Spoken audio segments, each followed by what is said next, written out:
Scoring on the essay section is fairly straightforward. You get 3 scores, one for reading, one for analysis, and one for writing. And you get a score on a scale of 1 to 4 for each of those. And one thing to keep in mind is that the SAT score, your multiple choice score, has no bearing on your essay score, nor does your essay score affect your multiple choice score in any way. So you'll get one SAT score, which is going to be on a scale of 400 to 1600, and then you'll get your essay score, which is comprised of 3 of these little subscores: the reading, the analysis, and the writing. And those two are completely firewalled off. They don't affect one another. Your essay score has no impact on your SAT score, and your SAT score doesn't have any impact on your essay score. So keep that in mind as you are preparing for the exam.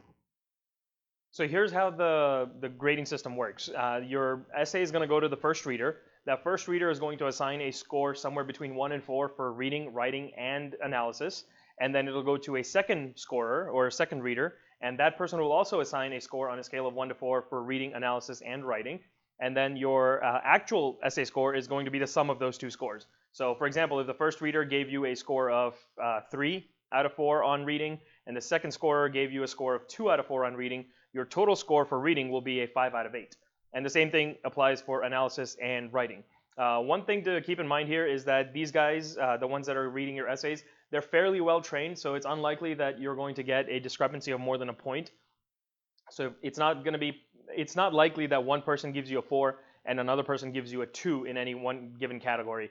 If this happens, which the College Board says happens around 1 to 2% of the time, it generally goes to a third reader, and that third reader will resolve any discrepancy. And you generally get the benefit of the doubt. So if one chose a 4, one chose a 2, and the third reader will most likely give you a 3, so your score will be a 3 and a 4, which gives you the benefit of the doubt in an instance like this. So for the reading score, generally they're checking to make sure that you have read, and not only read, but understood the passage as well. So it evaluates how well you understood the passage, which means by the way you write, it should be obvious to the reader that, hey, not only did this person read the passage, but is able to talk about it with some level of fluency.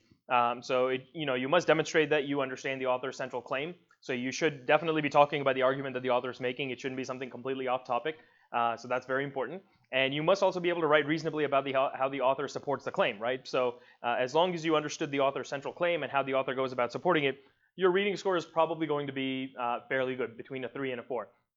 The only time you really end up with a 1 or a 2 is an instance where you just completely missed the point, or argued a completely different point, but you did it very well, or you understood the point, but you didn't really understand how the author actually supported the point of view.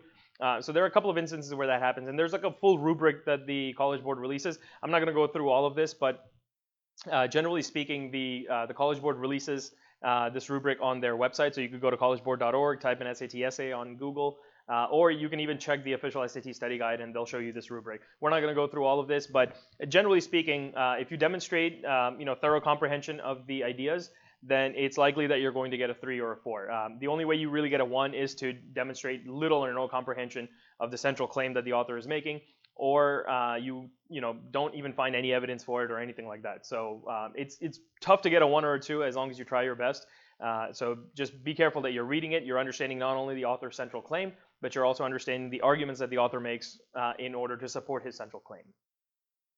For analysis, same kind of thing. You get a score on a scale of 1 to 4. This essentially evaluates how well you reason in your essay, how well you organize your arguments to flow from one to the other. And this essentially includes the evidence you use, whether it's the depth of your arguments, or the logical reasoning you use, or the stylistic elements you choose to support your thoughts and ideas on what the author did right or did not do right. And you have to choose legitimate rhetorical elements, right? It can't just be something as simple as, oh, the author used this, and that's good. No, it has to be very sound. You have to pick out what the author used. So you say, okay, the author used repetition here, repetition of certain phrases, but you not only have to say that the author did that, but why the author did that, and what effect it had, and how it can actually help deliver his point better. So that's what they're really looking for. And you have to tie them to the passage in some kind of a meaningful way, right? So you can't just say that the author repeats this again and again, and that helps the reader, that helps the listener or the reader understand his point of view better. No, how is repeating even better in a case like this? Sometimes repeating is bad, If I keep saying the same thing again and again, you're going to get pretty bored. So you have to connect it to the passage in some sort of meaningful way to show that, oh, this repetition allows the author to emphasize his point of view a number of times so that the audience understands, look, this is the point I'm trying to make, and this is why. That's a good way of thinking about it. And again, there is a rubric for the analysis portion. We're not going to go through this, but I strongly encourage you guys to read through this. You can find this. You can just pause the screen, actually, and look at it right now. Or you can look at it on the College Board's website. This is taken directly from there. You can look at it from the College Board's website, and or you can look at it in the official SAT study guide. So either one of those works. And for writing, you also get a score on a scale of 1 to 4. And writing is checking your ability to actually get your thoughts on paper. Are they organized properly? Are there good transitions? Is your grammar okay? Is your sentence structure varied? Or are you using just short, choppy sentences? And is your writing style, that of essentially a 4th grader or even a 7th grader or something like that? So they want to know that you've written it well. The same skills that you learned for the writing test, understanding different types of sentences, understanding how certain sentences can create certain effects, so active voice, passive voice, those kinds of things. They want to know that you've honed your skills in for writing, right? And to compose a piece of prose, which you're going to be writing anyway. And so they want to make sure that you are not writing as if you are not at a 12th grade writing level, if that makes sense. So they want to know that you're able to compose your thoughts properly, you're able to organize them properly. You shouldn't get too worked up about grammar in a case like this. The only time grammar really gets in the way is if it starts hindering your meaning. So if your grammar is so bad that people can't really understand what's going on in the actual essay that you've written, and they just keep getting distracted by your grammar, then it's going to be a problem. Outside of that, a couple of mistakes in grammar or punctuation aren't really going to make or break your essay, or at least not break your essay.